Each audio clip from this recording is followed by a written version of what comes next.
May now call upon Basu to start his presentation. Basu. A very good evening to everyone. I am Basudev Bandyopadhyay from Central University of Tamil Nadu. My topic is politics with principles from communism to liberalism.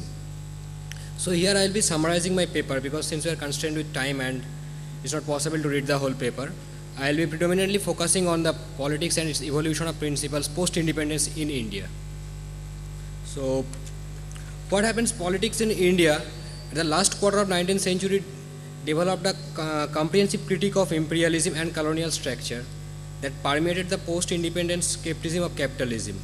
And with the rise of left through individual socialist or Marxist with the leadership of the INC leaders like Nehru or the Congress Socialist parties, which are strong of growing influence within the Congress in the 1930s and 1940s, and through the communist parties and through radical revolutions, there was a dominant section of first generation intelligentsia, the youths after independence, the first generation, who were influenced by some kind of radical leftist view.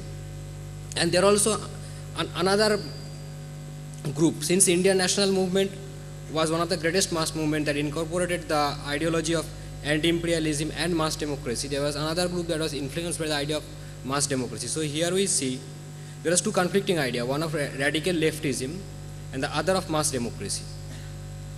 And then eventually when India earned independence, the world was divided sharply into two blocks, one headed by the capitalist economies, predominantly US, and the other by the communist or the USSR of that time. So what used to happen was the less developed countries at that point of time, they had to join one of the blocks and earn the ire of the other. But then India at that point chose to distance himself from both the blocks and eventually invented the concept of mixed economy. So what happened was that this mixed economy resulted eventually not only earning the suspicion of both groups but also the shortcomings of both ideology. The growth rate was very low during the whole period and India eventually didn't actually grow. So in 1991, with P.V. Narasimha Rao at the helm of policy decision and Indian rupee at a 20% devaluation, we had to open up the country's economy. The process of liberalization started. Now post-liberalization there had been growth. Growth we are talking about the shining India.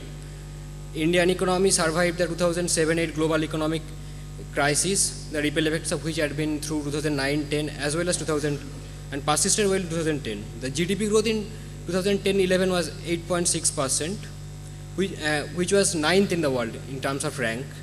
And the foreign exchange reserve in India in 2010 stood at $297.3 billion, the fourth highest after China, Japan and Russia. And the economy post-liberalization grew at some geometric rate. But then was it actually a growth? The growth, as we see, was mainly from the tertiary sector. The agricultural sector recorded only a growth of 1.8% of GDP, when the net GDP growth was 6.8%. There started a huge income inequality between the rural and the poor, between the rural and the urban. And what we find is India accounted the towns and cities in India accounted 2/3 of the Indian GDP, even when there was only less than 1/3 of the population living there. And considering the income distribution, while top 10% of Indian population enjoys 33% of the country's income, the lowest 10% are reduced to dust, living with only 3.6% of the country's income. So is it actually a growth? It's not a growth, it's not a holistic growth. One section is flourishing and the other section, they have nothing at this moment. So I don't know how it can be termed a growth, but I think there is something certainly wrong with this pattern. What the income inequality in India is contributing is we can term hedonistic consumerism. The richer strata post-globalization, their consumption pattern has changed. They are more into consumption pattern that we call as conspicuous consumption that doesn't really generate income. So anyway, with this liberalization in 1991, as we are heading towards some form of capitalism or neoliberal capitalism, the main features of this period can be divided into the following features. First, the deregulation of business and finance, both domestically and internationally, to allow the so-called free trade market to rule and to achieve free capital mobility. Second, privatization of state services. Third, the renunciation of discretionary fiscal policy, which had been aimed at moderating business cycles and keeping the employment relatively low. Fourth, the reduction in state social spending. Fifth, reduction in tax on business and wealthy individual. Sixth, an attack by business and state on trade union. Number 7, a shift in labor pressure from reliance on long-term employees to increasing use of temporary and part-time workers. A cutthroat unrestrained competition between two large corporations, introduction of market principle inside large corporations. And over time, these attributes, they resulted in 3 important developments in India. Growing inequality within capitalist process between wages and profits, and within society as a whole among the households. A financial sector that became increasingly absorbed in speculative and risky activities, and a generation of a large bubble assets in derivative markets. So eventually, deregulation of previously regulated sectors such as transportation and communications and power also led to sharp decline in wage in those sectors. Privatization of state services shifted the wage to low-wage employees in private contractual firms, reduction in social programs, and lowered social wage, which had previously reinforced the workers' bargaining power. Reduction in taxes on business and rich increased the after-tax inequality, and most prominent, the attack on trade union undermined the workers' wage bargaining power. The deregulation of financial sector resulted in increasingly speculative high-risk market activity and creation of bubble assets in derivative market. Thus, neoliberalism brought with it not only profit that rose rapidly relative to wages, but also resulted in income growth concentrating only on the top. So what can I do right now? See, we have tried mixed economy, and we have seen the capitalistic economy failing in every part of the world. Capitalistic economy going through periodic systemic crisis at the end of 1920s in 1929 when there was a huge stock market crash, and then during 70s when the post-capitalist economy of World War II, it didn't succeed. And now is probably the neoliberal capitalism of 70s and 80s that is going through another period of crisis. So what happens is we haven't really tried socialism in any way in that form in India, in its strict ideological forms. Probably it's time we should give it a shot. There is the arguments we have always heard that socialism, its ideologies, it is not fit to survive the democracy of a parliamentary democracy. But then let me ask you something. In context of India, what is democracy here? We can sell votes. Yes, I am talking about states like Uttar Pradesh, Tamil Nadu, West Bengal, Bihar. And then another issue that bothers me is, see, the value of vote of yours and a person who is illiterate and has never been able to decipher what's written on a newspaper is same. So do you think this democracy is contributing to anything rather than a democratic chaos? I'll end my presentation with this. Thank you.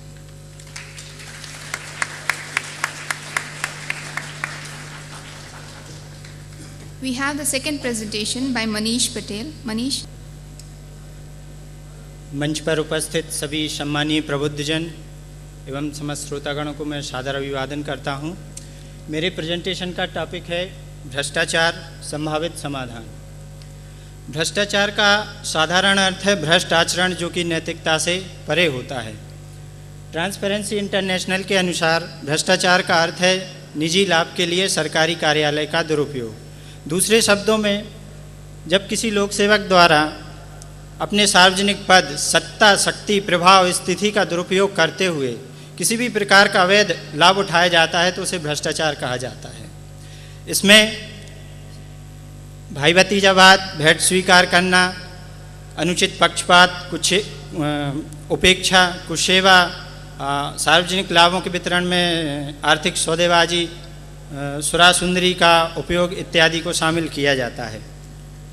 भ्रष्टाचार को मोटे तौर पर हम 4 प्रकार से देख सकते हैं। पहला है गठजोड़ भ्रष्टाचार, जिसमें कि कोई भी लोक सेवक किसी भ्रष्ट समूह से निजी लाभ हेतु जुड़ता है। दूसरा प्रकार है निवेशक भ्रष्टाचार, जिसमें कि कोई लोक सेवक अपने पद पर रहते हुए किसी अन्य को इस प्रकार लाभ पहुंचाता है कि पद के बाद उस सहयोग का एक उचित प्रतिफल प्राप्त किया जा सके। तीसरा भ्रष्टाचार होता है भाई भतीजावाद, जिसमें कि कोई लोक सेवक अपने नाते, रिश्तेदारों, मित्रों को अनुचित रूप से शासकीय सेवा में नियुक्त करता है या किसी अन्य प्रकार से लाभ पहुंचाता है। चौथा भ्रष्टाचार होता है रक्षात्मक भ्रष्टाचार, जिसमें कि इस बात की पूरी जानकारी होते हुए भी कि निम्न स्तर पर भ्रष्टाचार हो रहा है, उच्च स्तर द्वारा किसी भी प्रकार की सकारात्मक कार्रवाई नहीं की जाती है।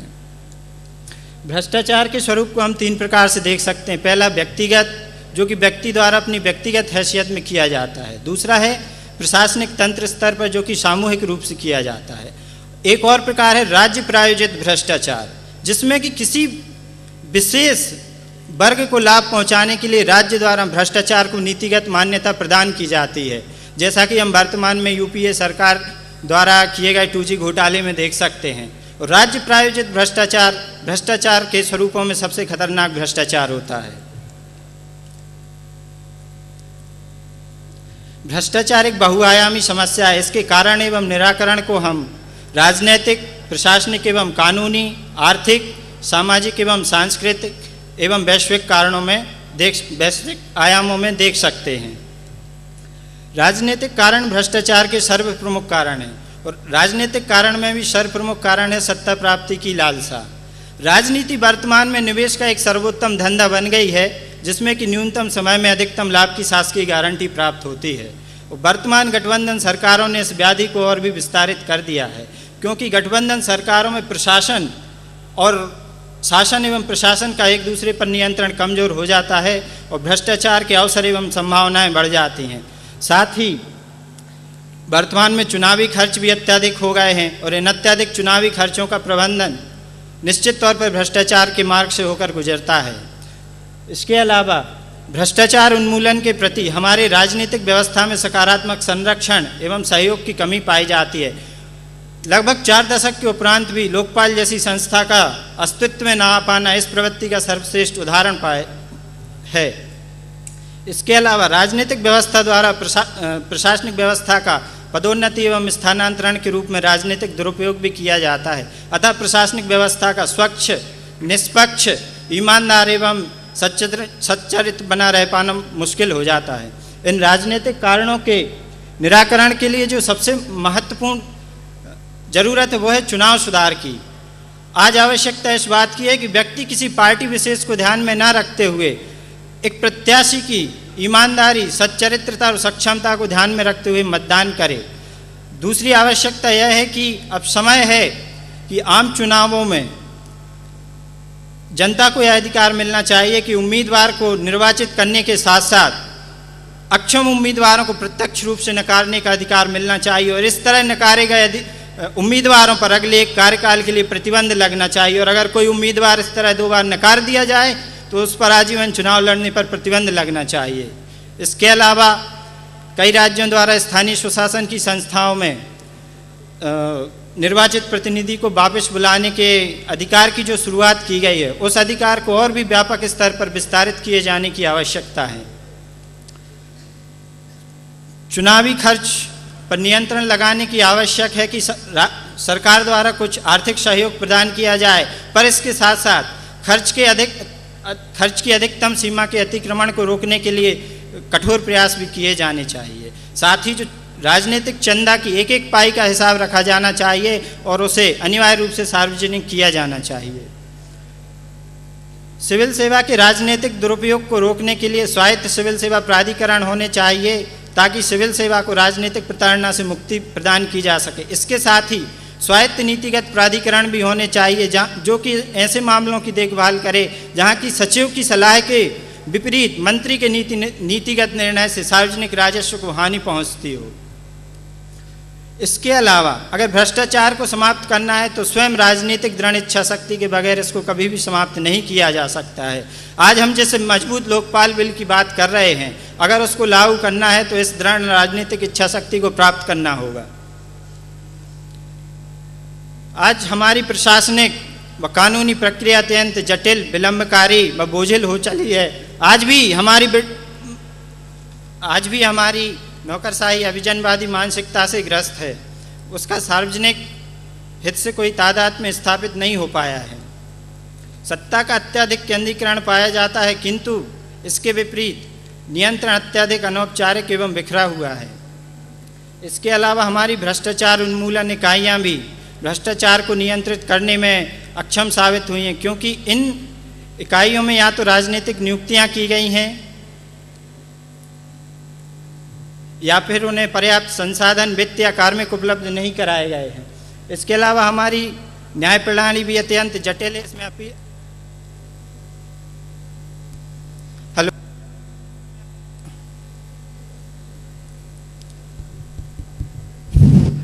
इसमें अपीलों का स्तर भी अत्यधिक है, अतः निर्णय आने में भी अत्यधिक समय लगता है और ऐसी स्थितियां अक्सर भ्रष्टाचार को प्रोत्साहित करती हैं। भ्रष्टाचार का बीज बोने में एक प्रमुख कारण है राजनेता प्रशासक व्यवसायी गठजोड़। भ्रष्टाचार में राजनेताओं में भ्रष्ट होने की उत्कंठा पाई जाती है तो व्यवसायियों में उनको भ्रष्ट कर देने का सामर्थ्य होता है और प्रशासक व अपराधी इन दो छोरों को अक्सर जोड़ने का काम करते हैं। आज वर्तमान में राजनीति का अपराधीकरण व अपराध का राजनीतिकरण हो गया और कहीं कहीं तो अपराध व राजनीति में भी अंतर कर पाना बड़ा मुश्किल हो रहा है। प्रशासनिक व कानूनी कारणों के निवारण के लिए आवश्यक है कि प्रत्येक कानून स्पष्ट, सरल व स्वाव्याख्यात एवं पारदर्शी होना चाहिए। इसके अलावा सत्ता का अधिकाधिक विकेंद्रीकरण किया जाना चाहिए और उस पर लोकप्रिय संप्रभुता की निगरानी सुनिश्चित की जानी चाहिए। इसके लिए सूचना के अधिकार व सिटीजन चार्टर को अधिकाधिक सशक्त किए जाने की आवश्यकता है। हालांकि वर्तमान में सूचना का अधिकार और सिटीजन चार्टर लागू है, पर वह इतना प्रभावी दिखाई नहीं देता है जितना कि उससे अपेक्षा की गई थी। साथ ही विकास कार्यों में लगी नौकरशाही का सामाजिक लेखा परीक्षण भी किया जाना चाहिए ताकि इनपुट व आउटपुट के मध्य जो सहसंबंध है उसके साथ न्याय किया जा सके। इसके अलावा सिविल सेवा में सुधार के लिए भर्ती व प्रशिक्षण प्रक्रिया में व्यापक सुधार की आवश्यकता है। जैसा कि बाई के अलग समिति ने कहा है कि भर्ती व प्रशिक्षण प्रक्रिया में सामाजिक, मनोवैज्ञानिक व नैतिक विषयों को ध्यान में रखने की अत्यंत आवश्यकता है। राजनेता, प्रशासक, व्यवसायी व अपराधी गठजोड़ को तोड़ने के लिए आवश्यक है कि प्रशासनिक सुधारों के साथ साथ न्यायिक, पुलिस व चुनाव सुधार त्वरित लागू किए जाएं। भारत में अशिक्षा के व्यापक स्तर के कारण सामाजिक चेतना व जागरूकता की अत्यधिक कमी पाई जाती है। क्षेत्रवाद, जातिवाद, भाषावाद, संप्रदायवाद इत्यादि के आधार पर विखंडित जनमत एक स्वस्थ समाज के निर्माण में सक्षम सिद्ध नहीं हो पाता है। इसके अलावा जो सबसे महत्वपूर्ण बात है कि व्यक्ति अपने स्तर पर तो नैतिकता को ताक पर रखकर भ्रष्टाचार को अपनाता है, पर जब किसी दूसरा ऐसा प्रबंध करता है तो हो हल्ला मचाता है। इस प्रवृत्ति के कारण हम अक्सर एक दृढ़ सभ्य समाज के निर्माण और एक दृढ़ नियंत्रण रख पाने में अक्षम साबित होते हैं।